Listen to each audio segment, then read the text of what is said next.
You're listening to the Digital Deep Dive, where we tackle the newest trends, strategies, and pain points shaping growth across the digital landscape.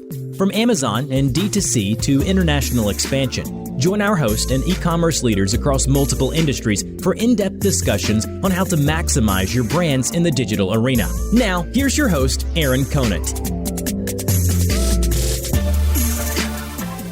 Well, hello, everybody, and welcome back to the Digital Deep Dive podcast. I'm your host, Aaron Conant, and today we have a good friend, longtime friend of the network, also a personal friend, Corey Apirian over at Davinci Micro Fulfillment.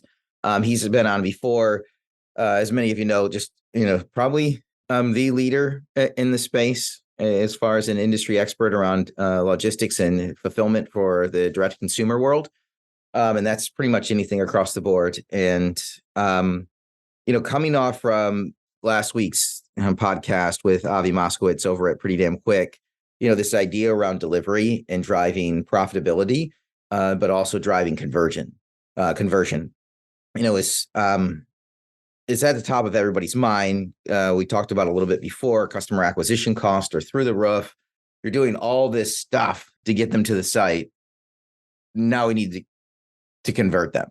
And profitability is a huge part of my conversations right now.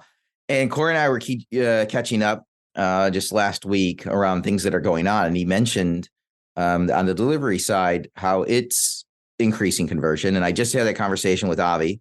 And I was like, this is perfect. We need to have Corey. We need to have you back on. So we get about an hour of his time today. But Corey, I'll kick it over to you. If you want to do a brief intro on yourself and Davinci Micro Fulfillment, that'd be awesome. And then we can kind of jump into the conversation. Sound good? Sounds great. Thanks for having me. Appreciate the kind words. I don't know if I'm the leader, but I like to think of myself as someone who's been pretty experienced in this side for a long time. And that's probably one of my superpowers, is that I've been doing it for 20 years. And, I've spent 20 years in the e-commerce logistics supply chain ecosystem, and I've been building pick and pack operations, integrations, and on the front end side, the merchandising, the content, the assortments. Spend time overseas manufacturing my own products and getting them into brick and mortar after a strong success online. And, really at the end of the day, the consumer wants to buy the right product at the right place at the right time, the old 4 Ps of marketing. And, on some level, that's what Davinci tries to strive to do. And we're a physical location network of today's 6 micro fulfillment centers that enables multi-channel fulfillment through our MFCs that are 35 to 50,000 square feet in space, that provide a same day, 1 day, 2 day delivery backed on our technology, where we meet supply with demand by pulling orders from a specific channel, any agnostic channel from 1P, 3P to D2C, and meet that predictively with inventory that's placed through our network optimization tools, and give the brand the ability to have control and profitability while increasing their conversion and lowering their total cost of fulfillment. That is awesome. Yeah, I tell people that you love logistics, fulfillment, and just have a passion for it. I have a passion for talking to people about e-com, and it's just something we get to wake up and do every day. Peanut butter and jelly, man. Yeah, it's awesome. But so let's talk about it a little bit, because I think there's been some changes. And we can get into Amazon a little bit. I want to do the direct-to-consumer side because there's huge focus on that right now. People are trying to figure out, is this actually a profitable channel for me, or is it not? And, I think in a lot of cases, people find it not profitable because they don't have the right back end set up from a delivery fulfillment standpoint. And if you're, one of the things you're just mentioning, about, the 6, different little FCs that you have, and maybe they're big. I say little, but they're probably big. Spread across it. That's that means that package getting shipped to the end consumer costs a lot less, right? And I think a lot of times people right now are looking at, hey, I've got my one fulfillment center in Kentucky or in Chicago or in New Jersey or California, and they're trying to hit the whole U.S. And then they're really doing this deep dive right now in their P&L and seeing how much fulfillment costs are.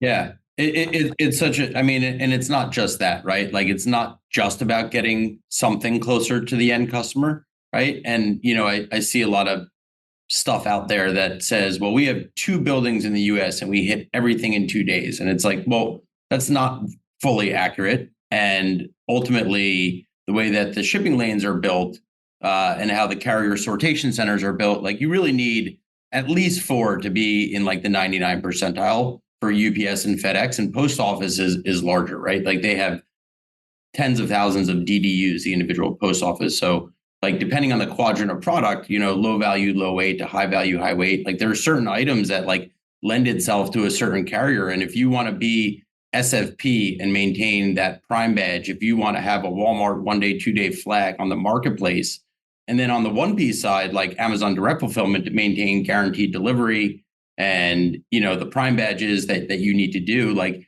you really need to have a handful of locations, but you also need to have the inventory placed with the right assortment. And that's why Davinci has this really equal 3-part philosophy of front-end merchandising network optimization in our physical location network, because it's not enough just to have the physical location network. It's not enough to have the smart merchandising. It's not enough to have the forecasting. You really need to understand who's buying what and where to place that inventory so it can always be available, and then fulfill it and hand it off to the right carrier with the right business rule. In direct fulfillment, Amazon's going to give you an order and tell you to use their ATS carriers. They're going to tell you to use UPS. They're going to tell you to use post office, right? But on the marketplace, there's a certain set of carriers that you can utilize. So if you have the right item in the right place, like that's part of it, right? But when you look at how like shipping templates are built on Amazon Seller Central and Walmart Marketplace, by like feeding up inventory by your proper fulfillment center and enabling the right assortment to deliver in the right set of times, that you're telling the system, because it's all about the promise date, right? Like you think about Amazon and like, let's take Pretty Damn Quick even as an example. Like they're doing this experience on the D2C channel. So let's unpack that for a second. They're telling the customer predictively at checkout when they can expect an item, and they're showing that by doing that and showing different levels of threshold of free shipping, like they can control conversion, and you could A/B test different marketing tools there. And like there is a merchandising aspect that is built into the logistical ecosystem through their technology. Look at Amazon, like their buy box is notorious since day one of the company, right? Of being one of the biggest drivers. And it can be a pain point, right? If you don't control that buy box, but of conversion. So they make it so easy. Buy with Prime, on Shopify, they're bringing that Prime experience into that, right? That has to be in an Amazon FC. So like there's all these connected components of the ecosystem, but you really need to understand how to drive them all together cohesively. Yeah, I mean, because at the end of the day, and I'm thinking about the conversation, with Avi at PDQ, and that was, if you're going to give the options at checkout, you better be able to fulfill on those on the back end, right? I mean, is it really driving conversion? If it'll be interesting. I'm sure it does, because everybody wants the transparency.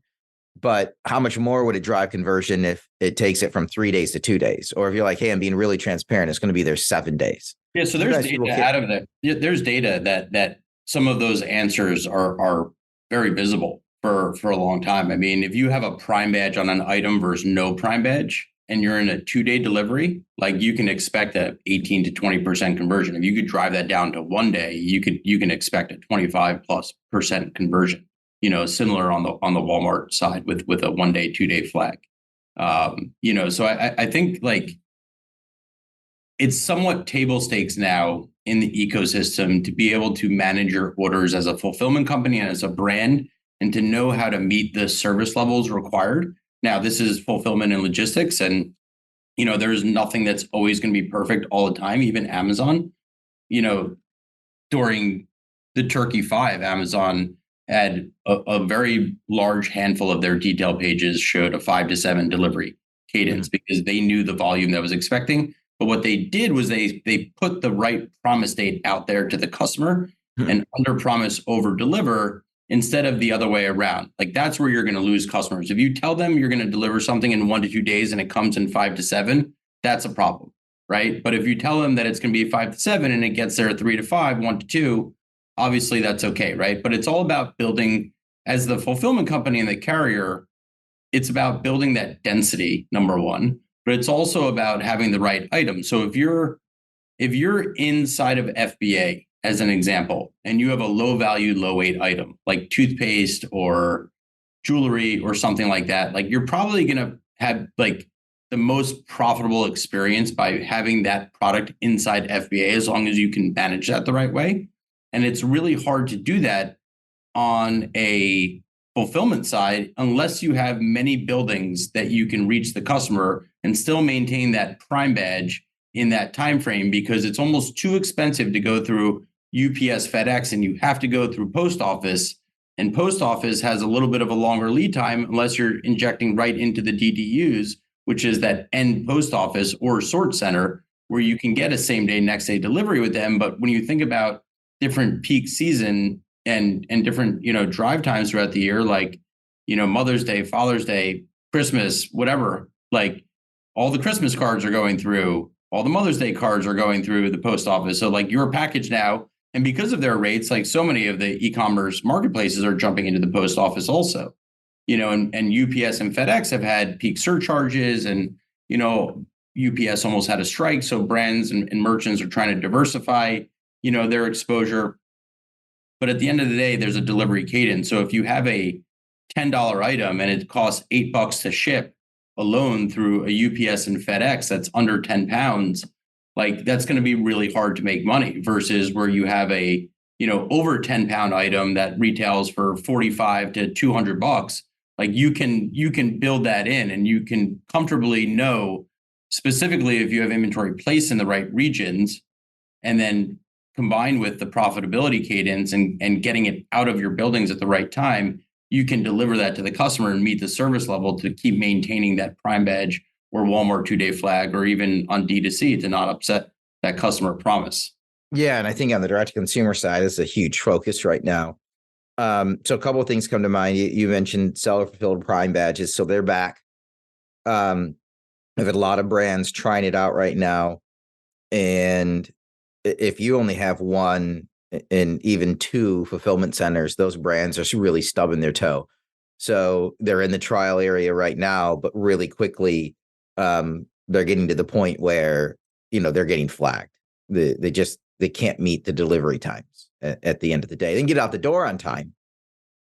Right. But, that's what they care about. The DEA, the delivery estimate accuracy. That's what Amazon cares about. And that's what, and they measure, and so does Walmart. They measure the promise date, that DEA percentage. They measure the carrier first scan percentage. And then, and then that's when the carrier takes a hold of it. Right. And that's a little bit outside of the supplier or brand or merchant's control, but they're still graded on that on some level. Right. Because that affects when the customer is going to get it, physically get it. So a couple questions that have popped up. First one is, hey, if you only have one or two fulfillment centers, should you go for seller fulfilled Prime? And the next one is, if you go for seller fulfilled Prime badge and you're in the testing, the trial phase, and you lose it because you can't hit the metrics, can you go back and get it later? Say, okay, we realized internally we couldn't do it. So a couple options: we get two more of our own fulfillment centers, or, we go with a Davinci and they've got 6. Can you go back and reapply and get it again? Or is that like a ban forever? No, you're not banned forever. And I think if you can show that continuous improvement and get back into the trial, there's a second chance on the trial. And then you can also show what you've done to improve. And then you could apply back for that. And somebody will get back to you and tell you, we considered it. And yes, we're going to do it again, because what you're doing, we believe will help meet that. Now, what Davinci does that's unique, I think, is we can work with that brand. And if they're only in 2 buildings, they can use 4 or 6 of ours by understanding where that inventory should be placed and managing the shipping template. That's the key here. The key on all of these channels with SFP and 1 to 2 day is like the shipping template and the integration component, so that you can feed inventory by fulfillment center. And if you can assign the right item to the right building so that your promise date is properly showing to the end customer, and then you can meet the service level required to hit that promise date from the region where you're shipping with the right carrier. This is exactly, again, why like the thesis of Davinci are these 3 things combined: the merchandising, the physical location network, and the inventory placement. Like you have to have those three things. And like the tech that we developed is not only around that merchandising and forecasting and replenishment, but it's really also around the integration and the carrier optimization, because all those things are really connected and they're so critical to understand together. And it's something that, yes, you can build machine learning and AI to help really manage over time, but there is also a human element of having the right operators who know how this infrastructure and game works so that they can position the brands for the right. And you don't have, I think the one thing that I want to make a point of is like, you don't have to have a Prime and 1 day offering on your entire assortment. You don't have to do that. And you don't have to do 100% of your assortment through fulfillment. I think understanding the profitability and customer experience and putting the right items and being able to move those items between in FC, Prime-esque or just merchant filled on the Seller Central side, or Walmart Marketplace, WFS, value standard 1 day, 2 day. If you understand how that works on the Walmart Marketplace, like that in my opinion is the right way to do that. And then you change that on a more dynamic basis. Yeah, I think where we're getting to is next level. I mean, it's across the board it's happening. So this is interesting, right? Because if we look at this evolution, it is, you've got, 3PLs that people are using. You've got FBA, and you've got, basically 1P vendor, you're in their FCs. That's true though. 1P vendors, you have to have direct fulfillment if you're a 1P vendor at Amazon. Right. But I mean, it didn't used to, like, if I go back like that is, I ship it in and that's it. Right. Or I put it in FBA or within that way. So for me, that's just like how I've been brought up or I was one of the first ones to do it with Amazon. So like, that's what I know. And I've seen it be such a successful strategy, whether it's a hazmat item, a brand new item, SIOC chargebacks, the list can go on of why you need to do that. And insert Amazon's new regional fulfillment model. Like you really have to back up yourself. Yeah. I mean, but it used to be like simplistic how people looked at it. Doesn't mean it was simple, but how they looked at it. And now is, the past 3 years is everything has accelerated.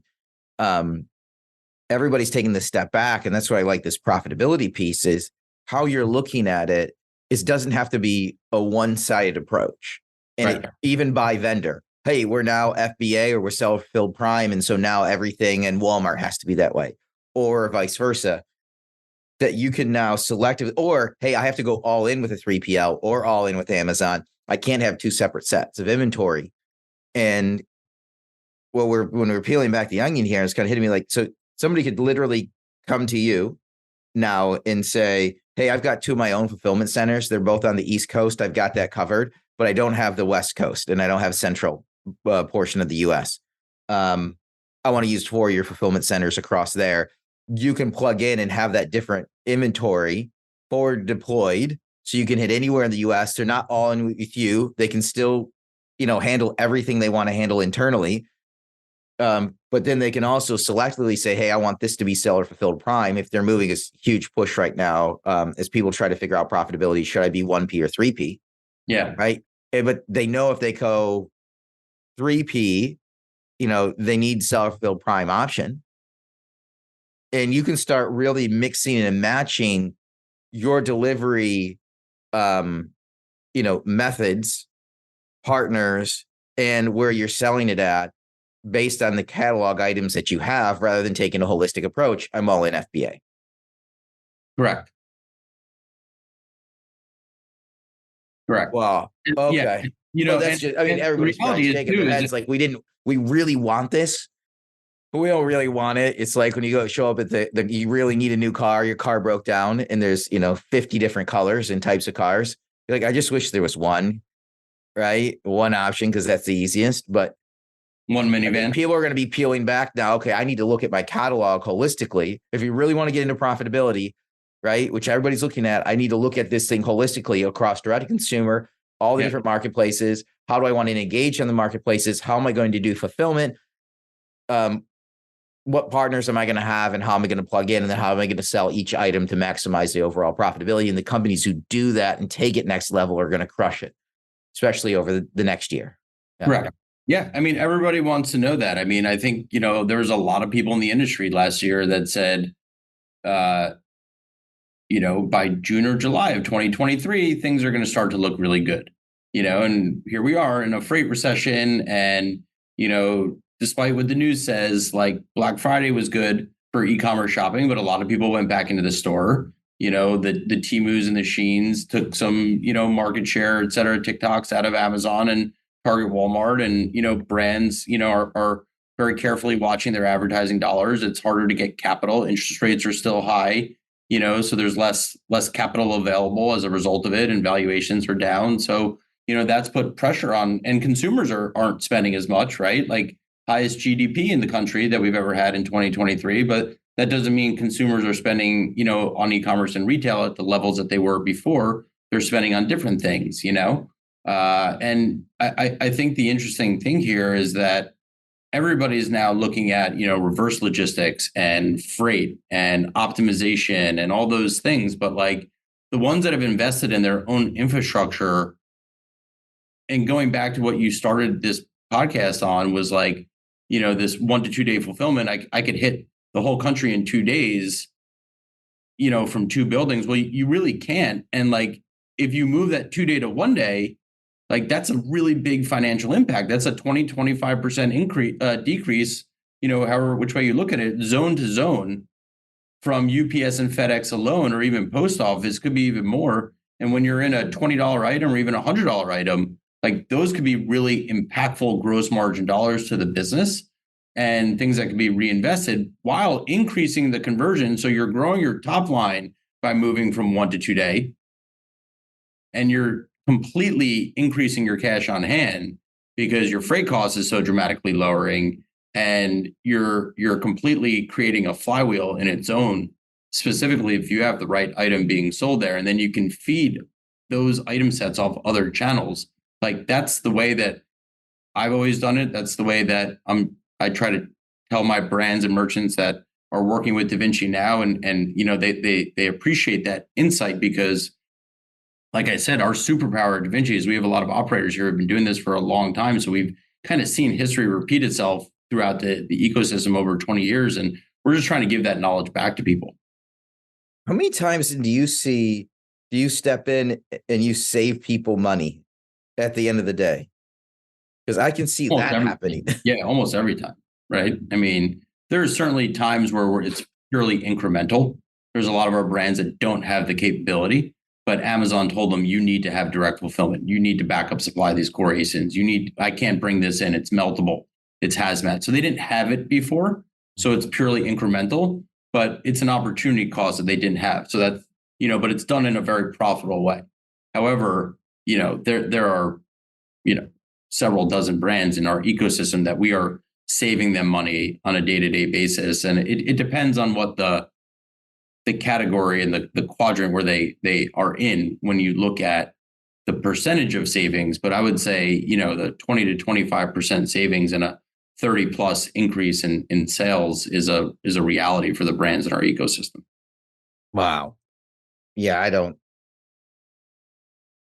see, especially, and I'm even thinking you talk about incrementality. There's also the missed sales aspect, on the merchant fulfilled side.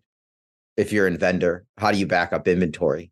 And not on merchant fulfilled, on direct fulfillment. Direct fulfillment. Yeah, because I have a lot. Oh, go ahead. Yeah. No, I was going to say, like, there's a lot of brands that still have this mentality. I need to be an FBA or nothing. And like, it's so dangerous. I mean, I talked to a brand a couple of weeks ago that was a dinnerware brand, and that's a very high SKU count brand. And they were launching a new collection and redo. And, they're putting 400 or 500 items into Amazon FBA.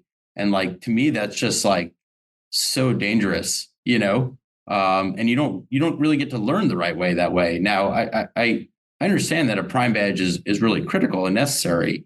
But you can take less sales to build your presence online, and then use that data to go put your top sellers into Amazon. And let me just say it this way. There are certainly some use cases where putting all of your items in FBA still are logical, right? Like if you have 3 items in your brand, and you're a startup, or you're a young company, or even you're at scale and you're just chipping pallets into FBA every 30 days or so, I can understand where that's still going to be the cheapest date in town, and it's just easy to manage, and that's it. But you also need to diversify the channels that you're selling on. So, if you're just on Shopify or BigCommerce and you want to buy with Prime, or you want multi-channel fulfillment, again, I can understand like the easy button of that. But if you're really deep in multi-channel fulfillment and you have a big brick and mortar presence and you have more than 20 items in your portfolio, which is most brands we work with, right? That strategy becomes less and less attractive. Yeah, I mean, I'm even thinking from we're talking about the inventory standpoint. What's happening right now is, as we get to the end of 2023 here, end of Q4, Amazon's really dialing back on POs. And I think it's this interesting game, right? That's always played. They want to have the lowest amount of inventory on December 31st. Yeah. But brands do as well. And so brands are watching their weeks on hand of inventory go way, way down because the POs aren't coming through as we are in the last, 4 weeks of December here. I mean, we're recording this on 12/21, right? Like they're not getting the POs they need. And they're really in danger of going out of stock. That's where people are looking at right now. I mean, Amazon wants to take it down to less than a week of inventory, and that's across the board, even on some like New Year, New You products, which is huge. Which is why if you have direct fulfillment, you still maintain Prime. You don't lose a cent. Now, what's the difference for a brand? Like how they look at their inventory. If you're managing it in what I think is the right way, where you're direct with the channel, right? You're still direct with Vendor Central. You're seeing every order come in. You're not seeing 1,000 orders bought in a single day. So you have to adjust expectations on inventory control and ultimately like your own financial reporting, because it is a difference, but it evens out in a really healthy way. And ultimately what you see is a increase in top line over 15% for all the brands that do it this way. And because you're maintaining control, and a huge increase in profitability because you don't have to worry about shipping, freight allowances. You don't have to worry about chargebacks and bagging and prep and SIOC, like all of these things that cost a lot more money. Now, having an item that is manufactured as SIOC versus prepping it to be SIOC are two different things. And I heavily recommend brands have an assortment that can be multifunctional with SIOC for in-store and online if it's an item that's sold in both channels, or if it's an online exclusive and you have the volume, you really should be trying to manufacture that item in SIOC, because there's a lot, sustainability cost, operational ease for whether it's your own buildings or a partner's. Like it's just a much cleaner way to do it. And then there's a much better customer experience. I mean, most people, when they buy items, they're not saving the packaging, like that goes out to the trash most times, right? There are some exceptions to that. But for the most part, that's the reality. Yeah. So, in those instances, like, are you doing the kitting and the bundling as well? Because I'm thinking of another thing that when we talk about smaller, I should say lower ASP items. I mean, people kit bundle, to try to get the price up. Yeah, you have to, right? But like you can't force the bundle. And that's a big thing that we do. Like we have some very unique bundling capabilities, and with the tech that we have on the network optimization and the merchandising side, like it really is an important thing to do if you're a CPG, food, beverage company, beauty, pharmacy, OTC, whatever.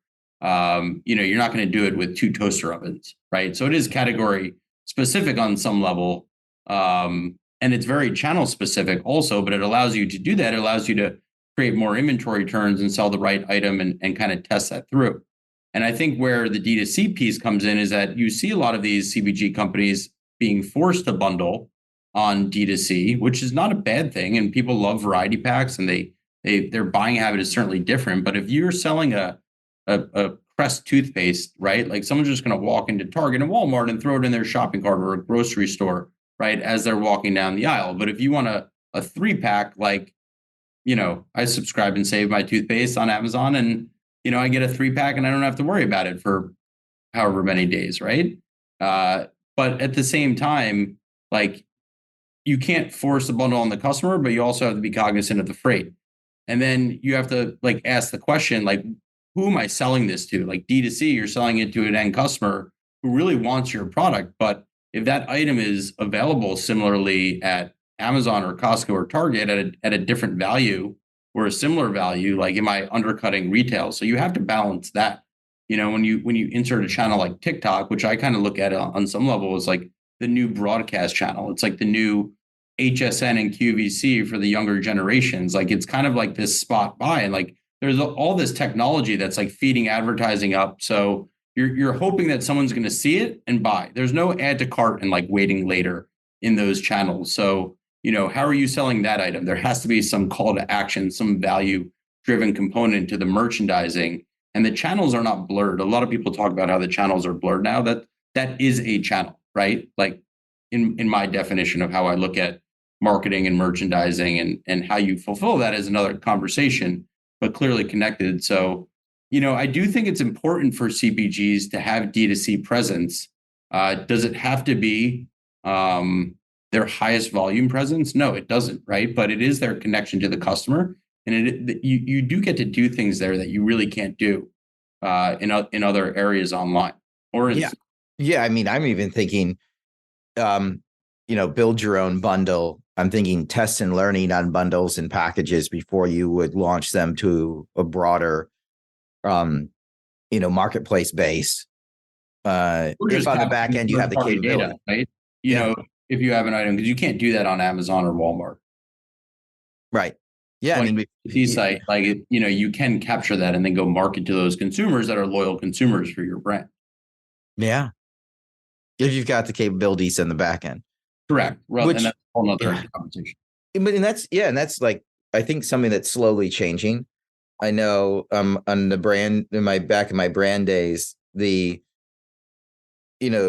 logistics, crew in the back, right, that are picking, packing, shipping, like they didn't want to go break open a single case and put a bunch of stuff in a box and ship it to, rural South Dakota. They wanted to put it on a full truckload to Walmart and get it out the door. Exactly right. And then we had to set up, a separate, because it was interfering with how they were pulling. Because partial cases that way, first in, first out, you grab the first case. Well, there's 3 that's been removed for a direct consumer order. So then you get into these weird partial cases. So we had to update the ERP system, right, to have a specific warehouse to handle individual pick, pack, ship. And then we had to actually gate off that portion of it was a virtual warehouse, but then we had to gate it off because if they ran low on inventory, they'd walk in there onto our shelves and grab it. It made sense. You're shipping it to Walmart, get it, make them happy. But there are all these things in the back end that people had to work their way through.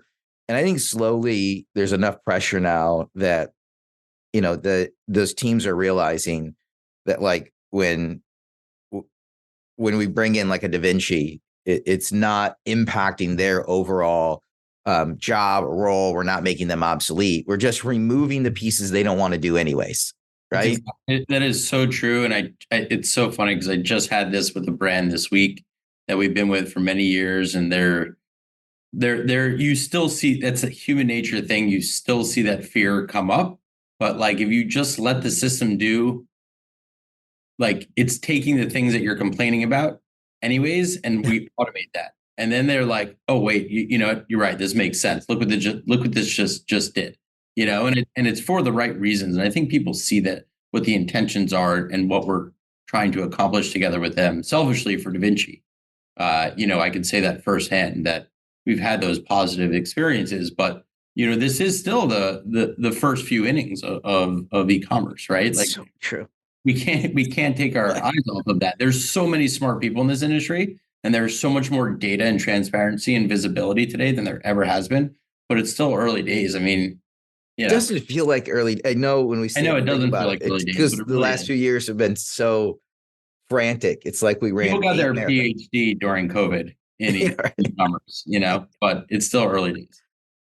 Yeah, I would say the last few years, to me, it feels like we were running a marathon, and in the middle there was like 8 sprints, right? Like 800-yard dashes. where you're totally exhausted, but you have to push through.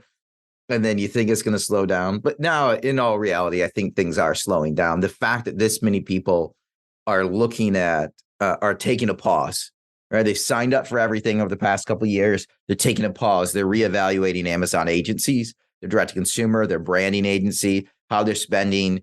Obviously in the fulfillment space, how are we actually fulfilling? How are we delighting the customer? Who are our partners? Do we need a partner? Do we not need a partner?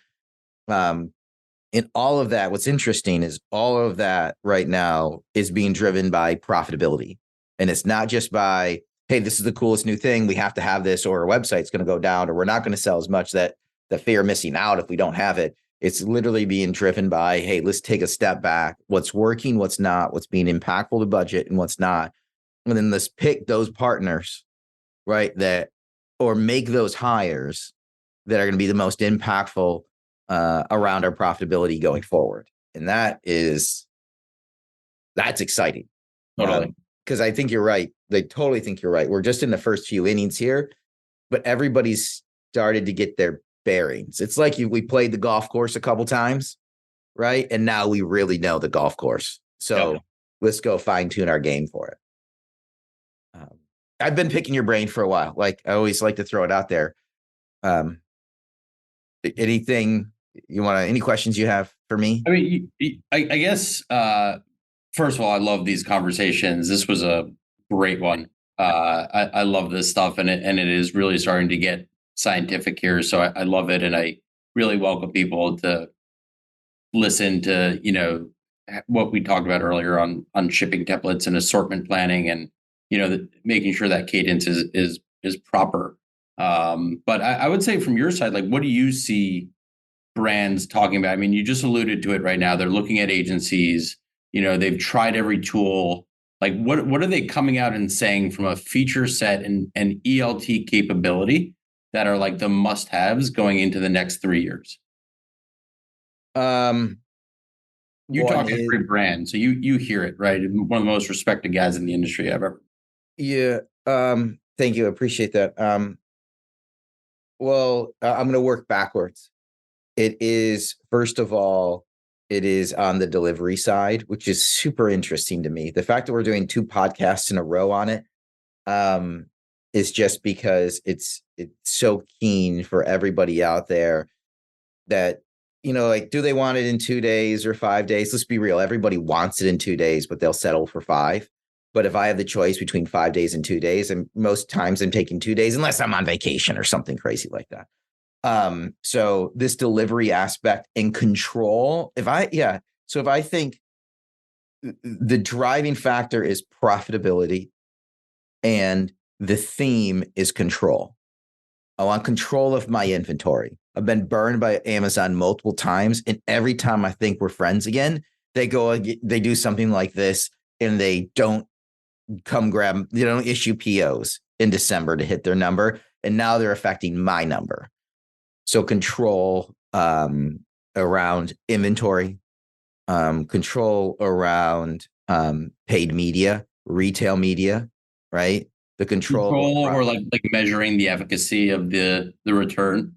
Yeah, like they want to know that when they're turning this dial, these things happen, that they're in control, and they can turn this dial if they have too much inventory, and inventory goes out the door, and they can dial it back and it comes back. Now, the reality is there's 8 dials, and how do you control them in the back, right? They're like the guy in the soundboard. Everybody can play an instrument. The guy on the soundboard makes it all sound good. They want to know, okay, where all this stuff is funneling through a soundboard that we can control. Now, what makes them freaked out is AI, right? And what's that going to do across the board internally at their companies? And people are freaked out that their jobs might be gone. They won't unless you don't embrace it, right? You have to become the best person at your job. It's just giving you a new tool set. It's like we're giving you an eraser. You've always been drawing in a pencil. We just gave you an eraser on the end of your pencil. Don't freak out. You just got one more tool. The way that I look at that is like you just have like this heavy computing power to like crunch numbers in a way that could take you 10 years to do, but will actually end up taking like 10 minutes, right? And that's a little bit of a generalization. But then you can use that data because you still need a human driving the business, at least right now, right? Like I'll never replace people inside of our buildings with all robots, right? For a variety of reasons, but I can enhance their jobs. I can make them safer. I can make our efficiencies greater by putting automation into the micro fulfillment centers, right? And that's something that we're on pace to do. And I look at that very similarly, right? Yeah. It's making it better. Yeah, but I think that's part of the thing that's freaking them out is they have this driver, this theme of control. AI, they don't control. No. And they don't understand it yet. Yeah. So it's this wild card. And why hasn't then there been a immediate mass adoption is they don't quite understand it and its impact and the tool sets they need to use to optimize it. So that's as soon as they figure that out and it hits that control space. And the other one is just, hey, who's the right people on my team? And again, you have the pandemic hits, everybody puts digital in front of their title on LinkedIn, right? Just so they could jump to a different job and make more money, right? So content specialist, digital content specialist, like that. Well, really? Or did you just put digital in front of your name? And so there was this massive hire.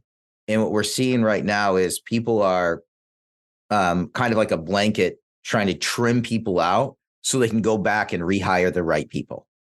So that's a weird thing that's going on, but people they want to control, not only the tech stack and what's in the inventory and, everything around paid media, but they want to feel good. Like they're in control of the people who are on the team and they got the right people on the right seats on the right bus.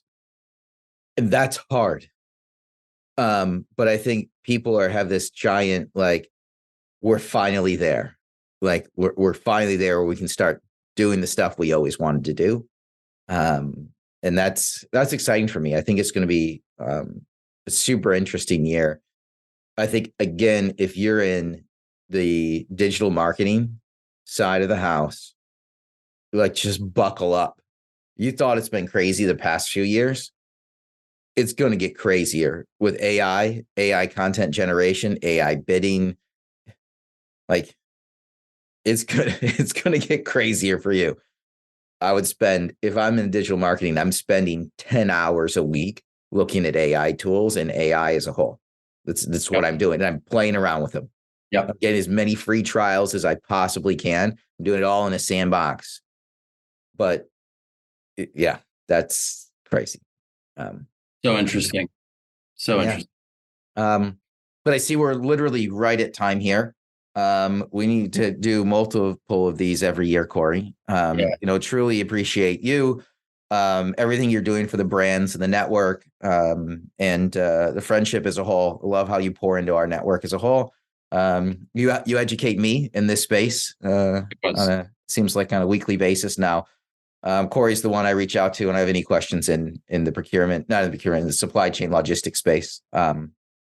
It's just all around great asset to the network. How do people find you as a whole? Yeah, they could reach out on our website and our contact us, or you can email me, Corey, COREYA at DaVinciMFC.com. Awesome. Follow on LinkedIn. Thank you so much. Thanks again, Corey. Thanks everybody for listening. And that's going to wrap up this episode of the Digital Deep Dive. Thanks for everything, man.